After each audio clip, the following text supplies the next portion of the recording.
আসসালামু আলাইকুম, কেমন আছেন সবাই? ছোটো মাছের চচ্চড়ি রেসিপি সবাই দেখতে থাকেন। প্রথমে পুঁই শাক, তারপরে কাঁঠালের বিচি কুচি কুচি করে দিয়ে দিলাম।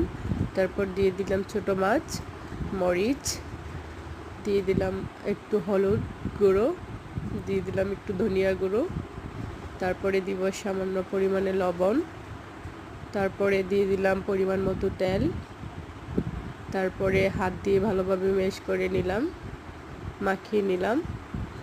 ছোটো মাছের চচ্চড়ি তো হাত দিয়ে তেল দিয়ে একসাথে মাখিয়ে নিলে খুব ভালো হয়। দিয়ে দিলাম পরিমাণ মতো পানি, তারপরে চুলাটা অন করে বসিয়ে দিলাম।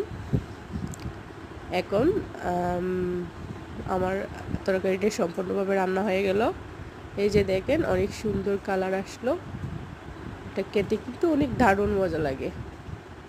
বর্ষাকালে ছোটো মাছের